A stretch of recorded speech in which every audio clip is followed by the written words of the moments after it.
Ongoing manhunt for the subway shooter. You can see we're monitoring that. We will bring it to you when the officials step out at whatever point that comes in our broadcast as breaking news. So I want you to know what we know, which is they're planning that, but they haven't begun. You can see some folks moving around. They've been doing microphone checks. When it begins, we'll bring it to you. Right now, we turn to policy and politics and why Congress is so frequently wasting its time with lies. Now, this story has a few parts, but we begin with something so stupid that we haven't previously covered it at all on the beat. A rookie member of Congress made a false accusation with no evidence against some of his fellow Republicans. And it's not his first lie. It's a congressman who lied about Trump losing the election and talked up an armed resistance with bloodshed. Then this Republican lied about, apparently, his own Republican leaders, accusing them of holding cocaine orgies. He offered no evidence. What you are about to hear from this Republican is baseless. We're reporting on the political dynamic, not suggesting any credibility to what you will hear right now from freshman congressman and embarrassing fabulist Madison Cawthorn. Then all of a sudden you get invited to, like, well, hey, we're going to have kind of a sexual get-together at one of our homes. You should come. And I'm like, what did you just ask me to come to? Yeah. And then you realize they're asking you to come to an orgy. And then you watch them do, a key bump of cocaine right in front of you. Cawthorn had no evidence that Republicans or members of Congress did anything right in front of them. Top Republican Kevin McCarthy said Cawthorn lost his trust completely and says fellow members were, quote, very upset. Well, those Republicans are understandably upset. Who would appreciate being falsely accused of any sexual deviance or support for criminal conduct? Well, that's the exact line of attack several Republicans used against Judge Jackson at those confirmation hearings. She had issued standard typical sentences for convicts, but they made a non sequitur leap to suggest that she somehow empathized with sex offenders, which was false. Just like Cawthorn's leap that Republicans he differed with were leading some sort of D.C. cocaine orgy, which is false. So how did this young Republican get this way? Well, political analysts note that while Cawthorn is wrong and he should be held accountable, he's also part of this new generation of QAnon Republicans, raised on a steady diet of divisive, demeaning political crap. Cawthorn was 15 years old when Trump espoused birtherism, and 13 when Sarah Palin claimed Obama pals around with terrorists, notes analyst Jay Komanduri. If the GOP is upset by his lies, harassment, and conduct, they need to look in the mirror and admit they made him this way. At 26, Cawthorn is the youngest member of Congress. He recently admitted that tirade was false, and he then cited his own age and maturity, or immaturity, as reasons to give him a break. And in history, some of the youngest people elected go on to bright careers. He could rebound and change. He could fizzle out. There are Republicans now working to try to defeat Cawthorn, to kick him out of their party, but not because he lied, just because he lied about Republicans. His youth is striking because it may offer a preview of this party's future, which is dangerous to these Republican leaders, as they clearly realize, as well as to fact-based governing in general. In fact, there's a new count out that finds dozens of QAnon candidates running for office in about half the country.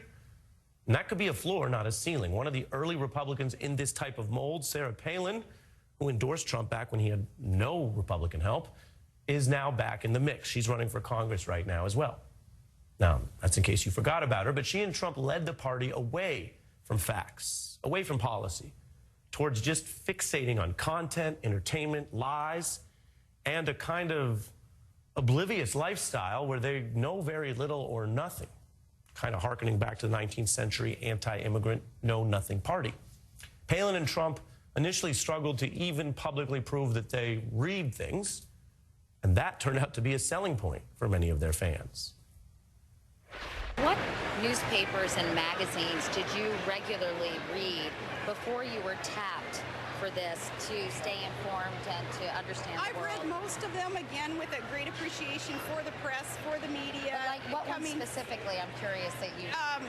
all of them, any of them that have been in front of me over all these years. I have a vast variety of sources. Who are your favorite authors? Well, I have a number of favorite authors. I think Tom Wolfe is excellent. Did you read Vanity of the Bonfires? I did not. What book are you reading now? Well, I'm reading, Bonfire of the Vanities. I'm reading my own Excuse me. book again because I think it's so fantastic, Tom. What's the best book you've read beside Art of the Deal?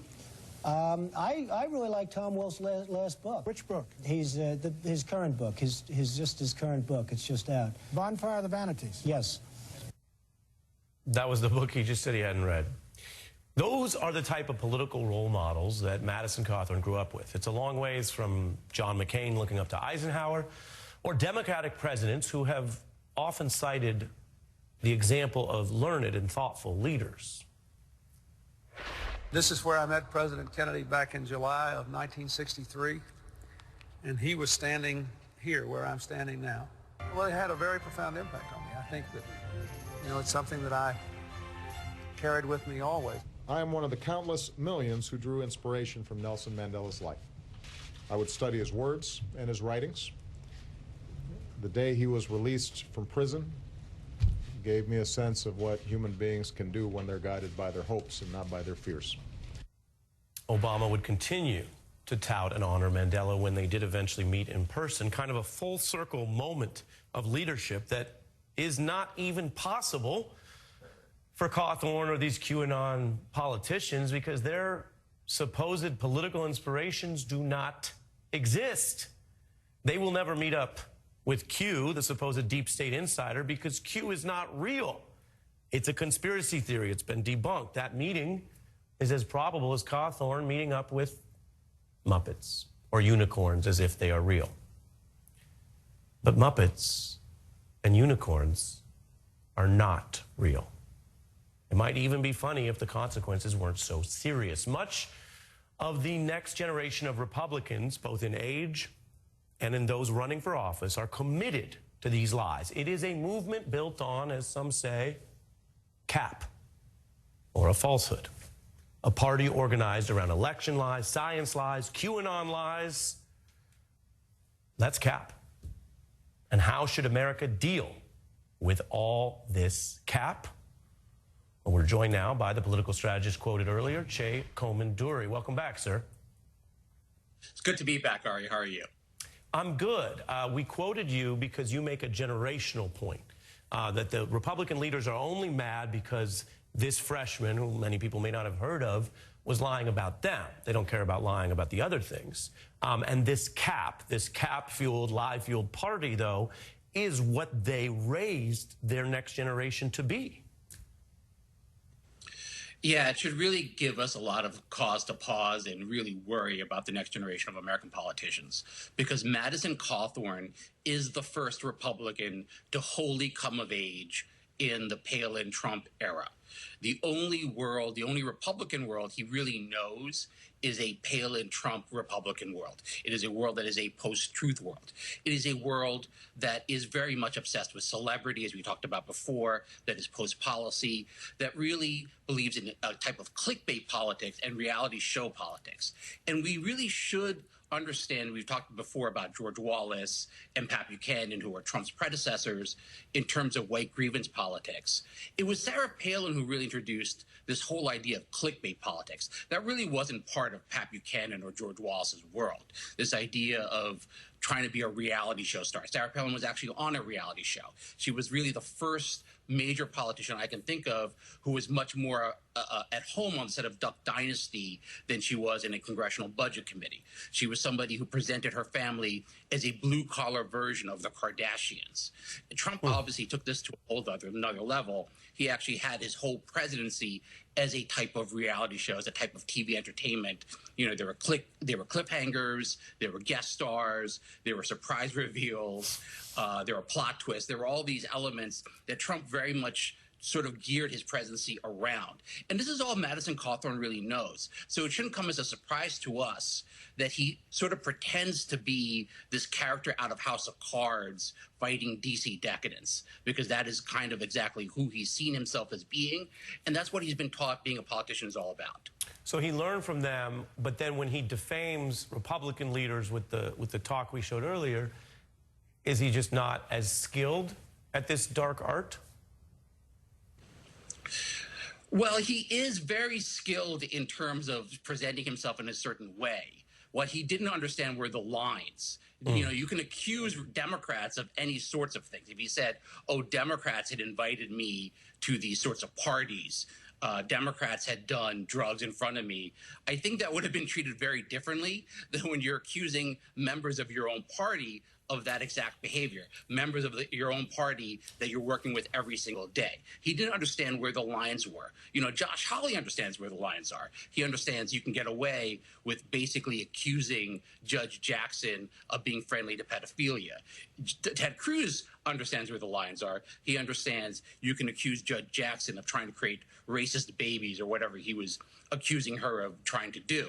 But Cawthorn didn't understand that the line was very clear. You attack the other side, you don't attack your own side unless your last name is Trump. Yeah. Well, and as you say, in the history of American political rhetoric, we will all remember where we were when Ted Cruz said, our baby's racist. I happened to be in the committee room, and even though I have some understanding of how this stuff works, I still was like, are you serious? and you may remember where you were, or people look on their phones nowadays and they go, wait, is it real? This is not The Onion. Ted Cruz said that. And that's how they spent their time. But of course, that baby and an emphasis on minors is all in the same rhetorical pool as Josh Hawley, and they both went at the pedophilia, and that is a conspiracy theory. I'll read, you know, we'll put on the screen the polling, QAnon theories. When you look at QAnon believers, it's a quarter of them. When you look at New York Times says QAnon adherents cheer Republican attacks on that. They see the Jackson attacks as a signal and a sop to their conspiracy theories. And again, I never knew my job would entail learning about so many lies and falsehoods, but we don't spend a ton of time on Q. But, you know, I say they can't meet up with Q because Q doesn't exist. Indeed, there was some great reporting that debunked it. There's two individuals who are fabulous liars. One of them happens to be abroad that are behind these message boards. But the idea was that there was this person, Q, that would somehow help Trump stay in office. Spoiler, that didn't happen. As sort of a deep state person that does more than one thing. And it's not all internally consistent, Che. But does it matter, the point I made with only some bit of satire, that Madison Cawthorn and these QAnon folks, they can't meet Q the way you would meet Mandela. They can't actually do something in this space, or because conspiracy theories are bottomless, will they always just keep moving the target if they're in office and this is just part of their organizing worldview? I think it's going to be the latter. It's part of their organizing worldview, as you sort of put it. The reality is that this type of politics serves really two purposes, and Madison Cawthorn sort of intuitively understands this. The first is, you know, there's this idea of the attention economy. It's something that political scientists have talked about quite a bit. You know, the idea that you have to get people's attention in a world full of information fog. And Trump understood this, Sarah Palin understood this, that getting people's attention wasn't just like half the battle. It was the entire battle. Right. That was exactly what the purpose of some of these politics are. The second is it helps mask the motivations of Republican politicians. So George Wallace, for example, you know, was a bigot. His voters were simply bigots. Pat Buchanan was a xenophobe. His voters were simply xenophobes. However, this type of politics, specifically with the conspiracy theories, it transforms somebody like Madison Cawthorn.